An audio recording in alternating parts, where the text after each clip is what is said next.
வியூசர் நேர்கள் அனைவருக்கும் வணக்கம்.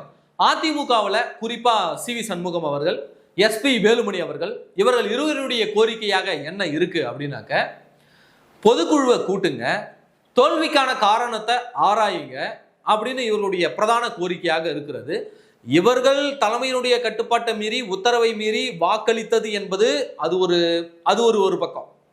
அதையெல்லாம் விடுத்து அதற்கு பதில் சொல்லாமலே ஏன் விஜய் அரசை ஆதரித்தோம், எதற்காக விஜய் அரசுக்கு ஆதரவாக வாக்களித்தோம் என்பதையெல்லாம் இவர்கள் கடந்து விட்டு இவங்க என்ன சொல்றாங்கன்னாக்க, தோல்விக்கான காரணத்தை ஆராயணும் அப்படின்னு ஒரு கோரிக்கை வைக்கிறாங்க.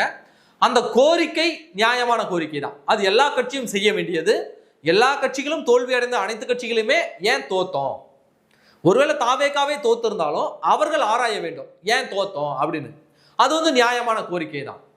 இந்த பக்கம் எடப்பாடி பழனிசாமி அவர்களுடைய தரப்பு, நீ முதல்ல யாரை கேட்டு போய் அவங்களுக்கு ஓட்டு போட்ட, முதல்ல அதுக்கான பதில சொல்லு, அப்புறமா தோல்விக்கான காரணத்தை ஆராயலாம். கட்சியினுடைய தலைமையினுடைய உத்தரவு மீறி நீ எப்படி வாக்களித்த அப்படின்னு இவர்கள் கேட்பதும் நியாயமான கேள்வி. இதுல தோல்வின்னு ஒண்ணு இருக்குல்ல, ஒரு கட்சி ஏன் தோற்றது அப்படின்னு சொல்லிட்டு அந்த தோல்வியை ஒரு தனிநபரின் மீது சுமத்தி விட முடியாது.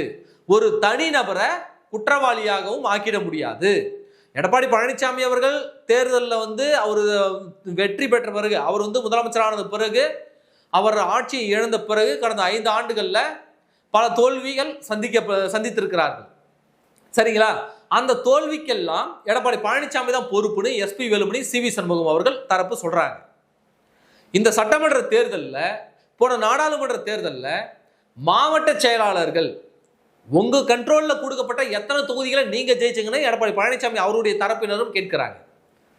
இப்படி இவங்க நீ பொதுச் செயலாளர் இருந்து எத்தனை இடங்கள்ல ஜெயிச்சாய், ஏன் வெற்றி பெறவில்லை அப்படின்னு இவங்க கேட்பதும், நீ மாவட்ட செயலாளராக இருந்து உனக்கு 10 இடம் 15 இடம் கொடுத்தது இல்ல, ஏன் அதுல நீ ஜெயிச்சு கொடுக்கல, ஏன் உன்னால ஜெயித்து கொண்டு வர முடியல, அப்ப நீ சரியா வேலை பார்க்கல, இவருக்கு மேல குற்றச்சாட்டு வைப்பதும் இரண்டுமே நியாயமான குற்றச்சாட்டா தான் உங்களுக்கு தெரியும் இரண்டு தரப்பில் இருந்து பார்க்கும்பொழுது. ஆனால் நாம பொதுமக்களாக இல்லாமல் கூட ஒரு அரசியல் விமர்சகராக அல்லது அரசியல் பகுப்பாய்வாளராக நீங்க இருந்து பார்க்கும் பொழுது ஒரு தனிநபரை காரணமாக நிறுத்த முடியாது. இந்த பக்கம் எடப்பாடி பழனிசாமியால் தான் தோத்தோம், இந்த பக்கம் மாவட்ட செயலாளர் தான் தோத்தோம் அப்படின்னு சொல்லிட்டு ஒரு தனிநபர்களை ஒரு தோல்விக்கு காரணமாக நிறுத்திவிட முடியாது என்பதுதான் என்னுடைய வாதம். ஏன்னா ஒரு கட்சி வெற்றி பெறுகிறது, ஒரு தேர்தலை சந்திக்கிறதுனா அதுல மிக முக்கியமான காரணிகள் இருக்குது. வெற்றி பெறுவதும் தோல்வி அடைவதற்கும் முதல் விஷயம் சரியான கூட்டணிகளை அமைத்தல், இரண்டாவது விஷயம் வேட்பாளர்களை தேர்வு செய்தல், மூன்றாவது விஷயம் ஒரு சரியான ஒரு கோர் நரேட்டிவை செட் பண்றது, இதுதான் எங்களுடைய இலக்கு அப்படின்னு ஒரு நரேட்டிவை செட் பண்றது. நான்காவது விஷயம் மக்கள் மத்தியில தகவல் தொடர்புகளை அதிகப்படுத்துதல், உடனுக்குடன் இவர்கள் பேசுவதை மக்கள் மத்தியில, வாக்காளர் மத்தியில கொண்டு செல்வது. ஐந்தாவது விஷயம் அடிமட்ட அளவில், அதாவது தரமட்ட அளவில், கிரவுண்ட் லெவல்ல வாக்காளர்களோடு தொடர்பு கொண்டு அவர்களை வாக்களிக்க பூத்துக்கு வர வச்சு அவர்களை வாக்களிப்பது வரைக்கும். இந்த 5 காரணிகள் இருந்தால் மட்டும்தான் ஒரு தேர்தலில் ஒரு கட்சி வெற்றி பெற முடியும். அதிலும் குறிப்பா இப்ப இருக்கக்கூடிய ஜெனரேஷன் இருக்காங்க இல்லைங்களா, நம்ம பிள்ளைகள் தான், இந்த 2K கிட்ஸாக இருக்கட்டும், 90 கிட்ஸாக இருக்கட்டும், இவர்கள் என்னுடைய எதிர்பார்ப்பு என்ன அப்படின்னு பார்த்தீங்கன்னாக்க, ஊழல் இல்லாத ஆட்சி, வெளிப்படையான ஆட்சி, வேலை வாய்ப்புக்கு உத்தரவாதம், தொழில் நடத்துவதற்கு ஒரு வாய்ப்பு, பெண்களுக்கான பாதுகாப்பு, ஒரு அமைதியான தமிழ்நாடு, இதுதான் இவர்களை ஊக்குவிக்கக்கூடியதாக அட்ராக்டிவாக இருக்கு. இன்றைக்கு தாவேகாவினுடைய அந்த தேர்தல் அறிவிப்புகள்லாம் பாருங்களேன், நல்லா அட்ராக்டிவா இருக்கும். நிறைவேற்ற முடியாது என்பது வேறு, ஆனா அட்ராக்டிவா இருக்கும். வேலை வாய்ப்புகளை உருவாக்குவோம், பெண்கள் பாதுகாப்பை உறுதி பண்ணுவோம், 2500 ரூபாய் கொடுப்போம், 5000 ரூபாய் கொடுப்போம், முதியோர்களுக்கு முதியோர் சோலைகள் அமைப்போம், இப்படின்னு சொல்லிட்டு ஒரு அட்ராக்டிவானது. இதே போல வாக்குறுதியை அதிமுக தான் முதல்ல கொடுத்தது. அதிமுகவை காப்பி அடிச்சது. அதிமுக 3 சிலிண்டர்னா இவங்க 6 சிலிண்டர் அப்படின்னு சொல்லிட்டு தாவேக்கா கொண்டு வந்தது. அதை நிறைவேற்ற முடியவில்லை என்பது வேறு விஷயம். அப்போ இந்த ஒரு 6 காரணிகள் நான் சொன்னேன்ல, இந்த இளைய தலைமுறை எதிர்பார்க்கக்கூடிய ஒரு காரணிகள் சொல்லிட்டு அதை மக்கள் விரும்புறாங்க. இப்ப இருக்கக்கூடிய ஜெனரேஷன் என்னங்க 50 வருஷமா 60 வருஷமா ஊழல் லஞ்சம் அப்படியே புரையோடி கிடக்கிறது, ஒரு மாற்றம் வர வேண்டாமா அப்படின்னு எதிர்பார்க்கக்கூடிய ஒரு இளைஞர்கள் இருக்காங்கல்ல, 18 வயசுல இருந்து ஒரு 35 வயசுக்குள்ள, இவர்கள் இப்பொழுது அரசியல் திசை வழி போக்க மாற்றாங்க. புரியுதுங்களா? அப்போ இவர்களுடைய எண்ண ஓட்டத்தை புரிந்து கொண்டு அதை தேர்தல் அறிக்கையாகவும் இதைதான் நாங்க செய்ய போறோம் உறுதியாகவும் அந்த தகவல்களை அடிமட்டத்தில் கொண்டு போய் சேர்க்கக்கூடிய ஒரு கட்சி வெற்றி பெறும். இந்த விஷயத்துல டிவிக்கு அவன் நிறைவேற்ற முடியாததை சொல்றதாக இருந்தாலும் கூட, நிறைவேற்ற முடியாத வாக்குறுதியை கொடுத்தாலும் கூட, அதை மிக சரியாக கிரவுண்ட் லெவல்ல கொண்டு போய் சேர்த்தானுங்க. அதை இணையதளம் வாயிலாக, சமூக ஊடகங்கள் வாயிலாக வெற்றிகரமாக செஞ்சாங்க.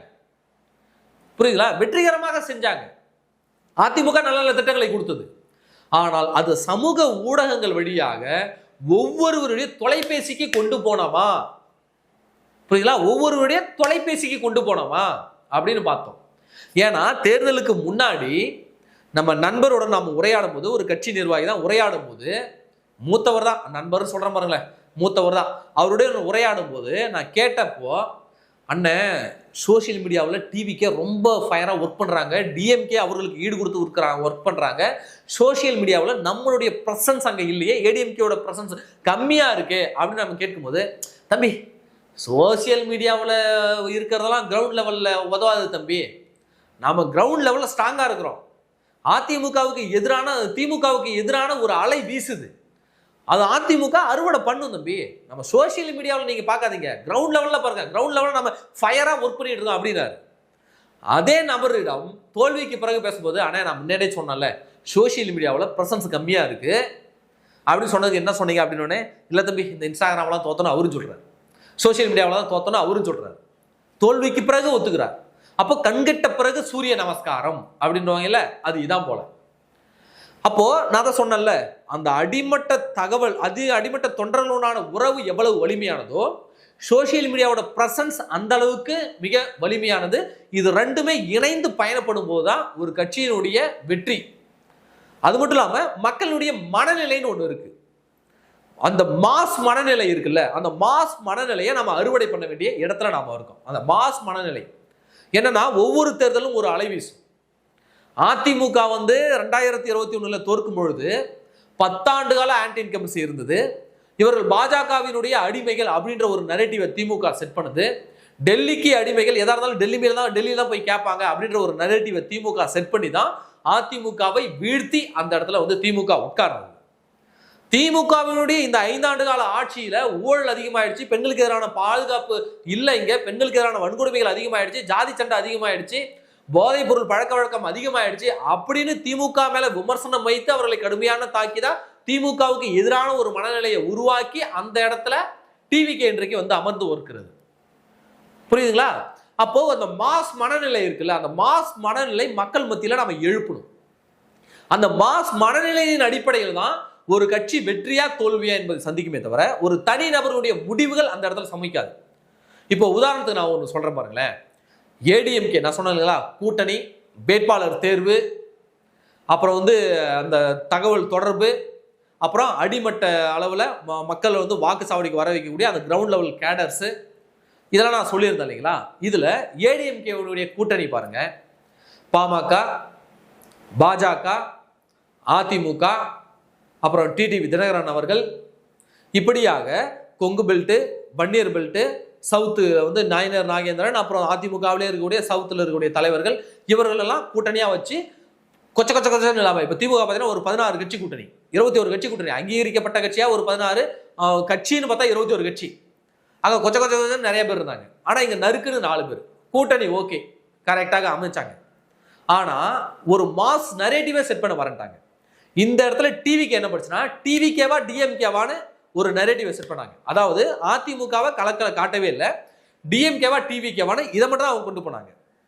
ஆனால் அதிமுகவுக்கு 2 பேருமே டிஃபெண்ட் பண்ண வேண்டிய ஒரு தேவை இருந்துருச்சு. திமுகவையும் இந்த பக்கம் விமர்சிக்கணும், இந்த பக்கம் விஜயையும் விமர்சிக்கணும். ஆனால் டிவிக்கு அப்படியே திமுகவை மட்டும் டார்கெட் வச்சு அவங்கள மட்டும் தான் ஃபோக்கஸ் பண்ணி அடிச்சாங்க. புரியுங்களா? திமுக தோத்துடுன்னு அத்தனை பேருக்குமே தெரியும். அதே மாதிரி வேட்பாளர் தேர்வில் வேட்பாளர்களை நல்லபடியாக தான் தேர்வு பண்ணாங்க அதிமுகவில். அந்த தகவல் பரிமாற்றம் இருக்குல்ல, சமூக ஊடகங்கள்ல பரிமாற்றம், அதுல ஒரு விஷயத்துல கோட்டை விட்டாங்க. அந்த ஒரு விஷயத்துல அதிமுக கோட்டை விட்டதன் விளைவு. ஏன்னா அதிமுகவில் இருந்த தலைவர்கள்லாம் என்ன அசல்ட்டா இருந்துட்டாங்கனாக்க, இப்ப வந்த கட்சி அடிமட்டம் வரைக்கும் இவங்களுக்கு என்ன கட்டமைப்பு வசதி இருக்குதா, கட்டமைப்பு வசதி இல்லாத கட்சி எப்படி நம்மளை வீழ்த்திட முடியும், எப்படி இவ்வளவு ஓட்டை வாங்கிட முடியும் அப்படின்னு கொஞ்சம் அசால்ட்டா விட்டாங்க. திமுக தோத்துடும் தெரியும். திமுகவுக்கு எதிரான மனநிலையை செட் பண்ணது அதிமுக தான். திமுகவுக்கு எதிரான வெறுப்புணர்வை மக்கள் மத்தியில் விதைத்தது அதிமுக தான். எல்லாத்தையும் பண்ணிட்டு கடைசியில அறுவடை பண்ண வேண்டிய இடத்துல அதிமுக அங்க இல்லை. கடைசியா அறுவடை பண்ண வேண்டிய இடத்துல அதிமுக அந்த இடத்துல இல்லாம போயிடுச்சு. திமுகவுக்கு எதிராக செயல்பட்டு திமுகவுக்கு எதிரான மனநிலையை மக்கள் மத்தியில் உருவாக்கியது அதிமுக தான். ஆனால் அதை வாக்குகளாக அறுவடை பண்ண அதிமுக விட்டுடுச்சு, கோட்டை விட்டுடுச்சு. அந்த நாள் தான் இன்னைக்கு நாம ஆட்சியில் அமராம இருக்கிறோம். அப்போ நமக்கு தொடர்ச்சியாக சொல்லி வருவது, இந்த தகவல் தொடர்பு இருக்குல்ல, மக்களுக்கு உடனுக்குடன் தகவலை கொண்டு போய் சேர்ப்பது, புதிய தகவல்களை கொண்டு போய் சேர்ப்பது, செஞ்ச தகவல்களை கொண்டு போய் சேர்ப்பது, செய்யப்போற தகவல்களை கொண்டு போய் சேர்க்கிறது. இந்த தகவல் தொடர்பு கீழே இருக்கக்கூடிய மக்களுக்கும் ஒரு கட்சிக்குமான அந்த தகவல் தொடர்புல உடனடியாக வேகமாக உண்மையான தகவல்களை, செய்யக்கூடிய தகவல்களை உடனடியாக கொண்டு போய் சேர்க்காததன் விளைவு தான் அதிமுகவினுடைய தோல்விக்கான முழுமையான காரணம். புரியுதுங்களா? அப்போ நான் சொன்ன அந்த 5 காரணங்களும் காரணம். அந்த 5 காரணங்கள்ல முதன்மை காரணங்கள் என்னன்னா, இந்த தொடர்பு மக்களுக்கும் ஒரு பார்ட்டிக்கும் இடையேயான தொடர்புல ஒரு இடைவெளி இருக்கு. இப்போ விஜய் நான் உங்க விஜய், உங்க வீட்டுல ஒரு விஜய் இருக்கான், உங்க மகனா, உங்க அண்ணனா, உங்க தங்கச்சினா, உங்க அக்கானா, உங்க மாமானா அப்படின்னு அந்த தமிழ்நாட்டினுடைய குடும்பங்களோடு அவர் ரிலேட் பண்ணிக்கிட்டார். அந்த கட்சியும் மக்களுக்கானது, நான் உங்களுக்கானது. அவர்களுக்கு ஏதாவது பிரச்சனை வந்தா பாருங்க நம்மளை பிரிக்க பாக்குறாங்க. இப்ப திமுக ஏதாவது சொன்னா பாருங்க நம்மளை விமர்சிக்கிறாங்க, உங்க விஜயை விமர்சிக்கிறாங்க, உங்க பிள்ளையை விமர்சிக்கிறாங்க, உங்க அண்ணனை விமர்சிக்கிறாங்கன்னு மக்களோட அவர் ரிலேட் பண்ணிக்கிறார். இவரு பண்ற கிறுக்குத்தனத்தை திமுக விமர்சிச்சா, நாம விமர்சிச்சா பாருங்க நம்மளை பிரிக்க பாக்குறாங்க, நம்ம அழிக்க சதி நடக்குது, எல்லாரையும் சேர்த்துக்குவார், கூட்டு சேர்த்துக்குவார். இதுதான் மக்களோட தொடர்பு. இது மக்களால புரிஞ்சுக்க முடியாது எளிதில்.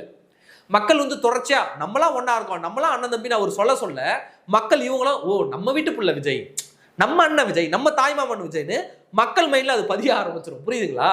அப்ப இவர்களை அறியாமலேயே இவருடைய மூளை அப்படி வேலை செய்யும். அதுதான் அந்த மாஸ் நரேட்டிவ்ன்றது, பீப்புளுடைய அந்த மாஸ் மைண்ட் செட்ன்றது. அப்ப அதிமுக இதை செய்ய தவறிவிட்டது. அந்த இடத்துல நாங்க உங்களுக்காக கட்சிங்க, நாங்க செஞ்ச திட்டங்கள்லாம் மக்கள் திட்டம் தான், நான் உங்களுக்கான கட்சி, உங்களுக்காக தான் நாங்க இங்க வந்திருக்கோம், உங்கள் நலன் தான் எங்களுக்கு முக்கியம், வெளிப்படையான அரசாங்க அமைப்புன்னு ஒரு ஸ்ட்ராங்கான ஒரு மெசேஜை மக்கள் மத்தியில உள்ள செலுத்த மறந்துருச்சு. அதிமுகவுடைய பாரம்பரிய வாக்கு வங்கி, திமுகவுக்கு எதிரான மனநிலை, இது ரெண்டுமே நம்ம வெற்றி பெற போதும்னு அதிமுக அதோட நின்றுடுச்சு. உதாரணத்துக்கு சொல்றேனே, ஒன்றும் இல்லை, சிம்பிளா போங்க, யூடியூபே சர்ச் பண்ணுங்களேன். அதிமுகவுக்கு ஆதரவாக பேசக்கூடிய சமூக வலைதளங்களில் இருக்கக்கூடியவர்கள் எத்தனை பேர்னு ஒரு லிஸ்ட் எடுங்க பார்ப்போம். திமுகவுக்கு ஆதரவாக பேசக்கூடிய சமூக வலைதளங்கள் எத்தனை பேர் இருக்காங்கன்னு ஒரு லிஸ்ட் எடுங்க பார்ப்போம். தாவேகாவுக்கு ஆதரவாக பேசக்கூடிய எத்தனை பேர் இருக்காங்கன்னு ஒரு லிஸ்ட் எடுங்க பார்ப்போம். தமிழ்நாட்டில் முதல் முறையாக ஐடிவிக்கு ஆரம்பிச்ச கட்சி அதிமுக. ஆனா அந்த கட்சிக்கு பேசுவதற்கு ஒரு 10 பேர் இல்லை முழுமையாக பேசுவதற்கு. நான் கட்சியில பொறுப்புல இருக்கிறவங்கள தவிர்த்து சொல்றேன். ஒரு 10 பேர் முழுமையாக இல்லை, நாங்க ஒரு 4 பேர் கத்திக்கிட்டு இருக்கோம். எப்படி? நாங்க ஒரு 4 பேர் கத்திக்கிட்டு இருக்கோம், அவ்வளவுதான். அப்போ அந்த ஆட்களை உருவாக்க நம்ம மறந்து விட்டோம். அதிமுகவில் இருக்கிற கட்சிக்கார பயல்களையே கொண்டு உருவாக்கலாம், அதை உருவாக்க மறந்துட்டோம். இப்ப வரைக்கும் அந்த தவறுகளை நாம் தொடர்ச்சியாக செய்துட்டு இருக்கோம். ஏன் அதிமுகவில் இளைஞர்களே இல்லையா, பேசக்கூடிய நபர்களே இல்லையா? ஒரு 10 பேரை கூட உருவாக்க முடியலன்னா இன்னும் நாம கிரவுண்ட் லெவல்ல இருக்கோம். நம்ம பழைய தொண்டர்கள் இருக்காங்க, நம்ம தொண்டர் பலம் இருக்கு, 1.5 கோடி தொண்டர்கள் இருக்கிறாங்க, அம்மாவினுடைய செல்வாக்கு, புரட்சித் தலைவர் எம்ஜிஆர் அவருடைய செல்வாக்கு இருக்கு, இதை வச்சே நாம ஓட்டிடலாம் அப்படின்னு அதிமுக தலைமை நினைத்ததென்றால் மீண்டும் ஒரு தற்கொலை முடிவுக்கான ஒரு காரணமாக அது அமைந்துவிடும். கட்சியில் இருக்கக்கூடிய ஒரு 10 விசுவாசமான இளைஞர்களை தேர்ந்தெடுத்து அவர்களுக்கு பயிற்சி அளித்து அவர்களை கட்சியின் முகங்களாக வைத்திருங்க, பேசுவதற்காகவே வைத்திருங்க. இப்போ எல்லா செய்தி சேனல்கள்லையும் திமுகவுக்கு ஆதரவாக பேசுறதுக்கு ஒரு 10 பேர் இருப்பாங்க. டிவிகே இப்போ வந்த கட்சிக்கு டிவிகேக்கு பேசுறதுக்காக ஒரு 10 பேர் இருக்காங்க. டிவிகேவில் இருக்கக்கூடிய மொத்த பேர் இன்ஃபுளுசர்ஸா இருக்காங்க. இப்போ அதிமுகவுக்கு எத்தனை பேர் இன்றைக்கு ஊடகங்களை சந்தித்து பேசுகிறார்? அண்ணன் கல்யாண சுந்தரம் அவர்கள் தான். இப்போ அதிமுகவில் 2 மிக முக்கியமான பேச்சாளர்கள் இருக்கிறாங்க, காளியம்மாள் அக்கா, கல்யாண சுந்தரம் அவர்கள். இவங்க 2 பேரை தமிழ்நாடு ஃபுல்லா இறக்கி விட்டா எப்படி இருக்கும்? 2 பேருமே அடிச்சு ஆடக்கூடியவங்க. காளி அமலாக்கா எங்க இருக்காங்கன்னு தெரியல. கல்யாண சுந்தரம் அவர்கள் மட்டும் தான் பேசிட்டு இருக்காங்க. அப்ப இவர்களெல்லாம் உபயோகப்படுத்திக்கணும் இல்ல. அப்போ மீண்டும் மீண்டும் இந்த தவறுகளை பண்ணிக்கிட்டு இதை விட்டுக்கிட்டு கடந்து போய்கிட்டு உள்ள இருக்கக்கூடிய கட்சி பிரச்சனையிலேயே கவனம் செலுத்திக்கிட்டு இருந்தா இதுல கோட்டை விட்டுட்டு இருக்கீங்க. இது கை நழுவி போய்கிட்டு இருக்கு இந்த பக்கம். அப்போ தொண்டர்கள் ஒரு பக்கம், தொண்டர்களுடைய பலம் வாக்குங்கி ஒரு பக்கம்னா, இந்த பக்கம் சமூக வலைதளங்களை ஒரு ஆயுதமாக ஒரு கையாக நீங்க எடுத்திருக்க வேண்டிய தேவை இப்ப இருக்கு. இப்ப வரைக்குமே அதற்கான நடவடிக்கைகள் எடுக்கப்படுவதாக தெரியவில்லை. புரியுதுங்களா? அந்த தோல்வியிலிருந்து ஒரு பாடம் கற்றுக்கொள்ளப்பட்டதாக இன்னும் தெரியல. இன்னும் உட்கட்சி பிரச்சனையிலே தான் இவங்க கவனம் செலுத்திட்டு இருக்காங்க. உட்கட்சி பிரச்சனை ஒரு பக்கம் போட்டுங்க, அது எப்பவுமே கட்சியில் இருந்துட்டு தான் இருக்கும். இந்த பக்கம் தன்னுடைய சமூக ஊடக பலத்தினை அதிகப்படுத்தக்கூடிய வேலையை ஒரு பக்கம் பண்ணிக்கிட்டு இருக்கணும்ல. அது பண்ணாம இருந்துச்சுனாக்கா அப்புறம் மீண்டும் ஒரு தவறான முடிவை நோக்கி அதிமுக போய்விடுமோ என்ற ஒரு பயமும் அச்சமும் இருக்கிறது. அதை தலைமை தான் கலைந்து அதற்கான முடிவுகளை எடுக்கணும். இதற்காக தனியாக பிள்ளைகளை உருவாக்கணும். சமூக ஊடக பலத்தை அதிகரிக்கணும். இன்றைக்கு திமுகவுக்காக பேசுறதுக்கு 100 பேர் இருக்காங்கன்னாக்கா அதிமுக பேசுறதுக்கு வெறும் 4 பேர் தான். டிவிக்கேல இருக்க அத்தனை பேர் இன்ஃப்ளூயன்சர்ஸ் மாதிரி தான் இன்னைக்கு வீடியோஸோ அல்லது கண்டென்ட்டோ போட்டுட்டு இருக்காங்க. அவங்க அவருடைய கொள்கை முடிவுகளை அவங்க என்ன செஞ்சிருக்காங்கிறது ஒரு சாதாரண ஒரு கக்கூஸ் திறந்ததை அந்த மாவட்டம் ஃபுல்லா கொண்டு போய் சேர்க்கிறாயா டிவி கேட்கறேன். ஒரு கக்கூஸ் திறந்தது, அந்த பாத்ரூம் திறந்தது 5 லட்சம் ரூபா தான். இவன் அதுக்கு விளம்பரம் பண்றது அட்வர்டைஸ்மெண்ட் பண்றது 10 லட்சமா இருக்கு. புரியுதுங்களா? அப்ப எந்த அளவுக்கு இவர்கள் வீரியமாக செயல்படுறாருன்னு பாருங்க. எதற்காக நான் தொடர்ச்சியாக இந்த சமூக ஊடக பலத்தை அதிமுக அதிகரிக்கணும் நான் சொல்றேன்னா, தமிழ்நாட்டில் இருக்கக்கூடிய ஒவ்வொரு குடும்பங்கள்லையும் ஒவ்வொரு நபர்கள்கிட்டையும் இன்னைக்கு ஆண்ட்ராய்டு போன் இருக்கு. பட்டன் போன் இல்ல, ஆண்ட்ராய்டு போன் இருக்கு. இன்னைக்கு எல்லாருமே யூடியூப் பார்க்கறாங்க, எல்லாருமே இன்ஸ்டாகிராம் பார்க்கறாங்க, எல்லாருமே ஃபேஸ்புக் பார்க்கறாங்க. ஃபேஸ்புக் பார்க்காத, இன்ஸ்டாகிராம் பார்க்காத, யூடியூப் பார்க்காத ஒரு நபரை உங்களால் காட்டிவிட முடியாது. ஏதேனும் ஒரு சமூக வலைதளம் அவன் கனெக்டடா இருக்கான். அப்போ நீங்க இல்ல சமூக வலைதளம் முக்கியம் இல்ல, களம் தான் முக்கியன்றது 10 வருஷத்துக்கு முன்னாடி. இன்றைக்கு படிக்காதவர்கள் கூட, இப்ப எங்க அம்மாலாம் 5ஆம் கிளாஸே முழுமையா படிக்கல. அவங்க ஆண்ட்ராய்டு போன் வச்சுட்டு எனக்கு வாட்ஸ்அப் கால்லாம் பண்றாங்க. புரியுங்களா? வாட்ஸ்அப் கால் பண்றாங்க.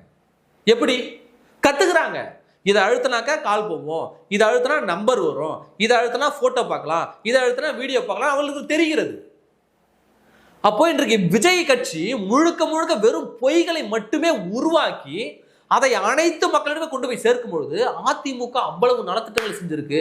அதை ஏன் கொண்டு போய் சேர்க்க முடியலன்னு கேட்கிறேன். ஒவ்வொரு வீடுகளிலும் இருக்கக்கூடியவர்கள், ஒவ்வொரு தொலைபேசிகளும் அவர்களிடம் இருக்கிறது. அப்போ அதை நம்ம சாதாரணமாக இனியும் சமூக வலைதளங்களை நம்ம பின்னுக்கு தள்ளிவிட முடியாது. நான் ஒன்றும் அதிமுகவோ பொய்ய சொல்லுங்கன்னு சொல்லல, நீங்க செஞ்சதை சொல்லுங்க. நீங்க செஞ்சதை சொன்னாலே வெற்றி உங்களை தேடி வந்திருக்கும். அந்த செஞ்சதை கொண்டு போய் சொல்வதற்கு இங்க நம்ம இடம் ஆள் இல்லை. எடப்பாடி பழனிசாமி அவர்கள் ஒவ்வொரு தொகுதியிலும் அந்த ஒரே நபராக மொத்த அந்த தேரையும் கட்டி இழுத்துட்டு போனாரு. அவருக்கு துணை செய்யக்கூடிய துணை சக்திகள் இங்க யாரும் இல்லைன்னு தான் சொல்றோம். எடப்பாடி பழனிசாமி அவர்களுக்கு இணையாக வேற யார் ஒர்க் பண்ணா? ஒரு ஆள் சொல்லுங்க பார்ப்போம். அப்போ அவருக்கு இணையாக அல்லது அவர் செய்யக்கூடிய நரேட்டிவை மக்கள் மத்தியில் கொண்டு சேர்க்க ஒரு குறைஞ்சது ஒரு 10 பேராவது இருக்கணும்ல. அந்த 10 பேர் ஏதாவது இனிஷியேட் பண்ணி அவங்க சோசியல் மீடியாஸ்ல கண்டினியூஸா வீடியோஸோ ஏதாவது ஒன்று போடுவதை அவர்கள் ஐடிவிங் மூலமாக கொண்டு போய் சேர்க்கணும்ல. இந்த வேலையில தான் நாம சுணக்கம் ஏற்பட்டு விட்டோம். இதை தான் நாம கொண்டு போய் செய்யாததன் விளைவாக தான் இன்றைக்கு அதிமுக வீட்டில் உட்கார்ந்து இருக்கக்கூடிய ஒரு தேவை நிலவுகிறது. அப்போ வெற்றி தோல்வி எல்லா கட்சிக்குமே வரும். வெற்றி வந்தா இவர் தான் பொறுப்பு, தோல்வி வந்தா இவர் தான் பொறுப்புன்னு மாற்றிவிட முடியாது. அப்போ தோல்விக்கான காரணம் என்பது கட்சியில் இருக்கக்கூடிய ஒவ்வொரு நபர்களையும் சேரும். ஒரு தனி நபர் அல்ல, ஒவ்வொரு நபர்களையும் சேரும். ஏன்னா ஒரு தேர்தலில் ஒரு கட்சி வெற்றி பெறுதுன்னா கூட்டணி முடிவு பண்ணும், வேட்பாளர் தேர்வு முடிவு பண்ணும், மக்கள் அவருடனான தொடர்புகள் முடிவு பண்ணும், ஒரு கட்சியினுடைய ஒரு கோர் நரேட்டிவ் முடிவு பண்ணும், மக்களுடைய மாஸ் மைண்ட் செட் முடிவு பண்ணும். இவ்வளவு காரணிகள் இருக்கு. காஸ்ட் முடிவு பண்ணும், ரிலீஜியஸ் முடிவு பண்ணும், இப்படி பல காரணிகள் இருக்கு. அப்போ ஒரு தனி நபரை வெற்றிக்கோ தோல்விக்கோ யாரையுமே ஆளாக்கி விட முடியாது. அது ஒட்டுமொத்த ஒரு இயக்கத்தையும் பொறுப்பாக்கணும். அதுக்கு ஒட்டுமொத்த இயக்கம். இப்ப அதிமுக தொண்டர் ஒருத்தவருக்கானா அதிமுக தோத்துருச்சா, அதுக்கு நானும் ஒரு காரணையா? நான் இன்னும் தொகுதியில் போயிட்டு ஒவ்வொரு தெருவிலையும் போயிட்டு இன்னும் பிரச்சாரம் பண்ணியிருக்கணும். என் குடும்பத்தில் இருக்க மொத்த பேர் ஓட்டையும் என் கட்சிக்கு தான் விழுதான்னு நான் கண்காணிச்சிருந்திருக்கணும் அப்படின்னு ஒவ்வொரு தொண்டர்களும் தங்களை ரியலைஸ் பண்ணிக்கணும். அப்போ ஒட்டுமொத்த இயக்கமே பொறுப்பேற்று அந்த தவறுகளை சரி செய்யக்கூடிய வேலைகள்னா முன்முறமா இருக்கணுமே தவிர எடப்பாடி பழனிசாமி தான் காரணம், மாவட்ட செயலாளர் காரணம், எம்எல்ஏக்கள் காரணம், ஒன்றிய செயலாளர் காரணம் அப்படின்னு தனிநபர்கள் மீது எப்பவுமே பழியை தூக்கி போடக்கூடாது. ஒட்டுமொத்த இயக்கமே பொறுப்பேற்று அதை ஒட்டுமொத்த இயக்கமே சரி செய்ய முனைப்பை கொண்டு வரணும். ஒவ்வொரு தொண்டனும் அதை சரி செய்வதற்கு முனையணும். என் வீட்டில் இருக்கக்கூடிய மொத்த ஓட்டும் என் கட்சிக்கு விழுறத நான் உறுதி பண்ணணும். அதை ஒவ்வொரு கட்சி தொண்டர்களும் செய்தார்கள் என்றாலே நிச்சயம் ஆட்சி அடுத்த முறை பிடிச்சிட முடியும். இதை சரி செய்யக்கூடிய வேலை ஒவ்வொரு தொண்டனுக்கும் இருக்கிறது, ஒவ்வொரு நிர்வாகிக்கும் இருக்கிறது, தலைமைக்கும் இருக்கிறது. ஒவ்வொருவரும் பொறுப்பெடுத்துக் கொள்ள வேண்டும் தான் என்னுடைய கருத்து. நன்றி.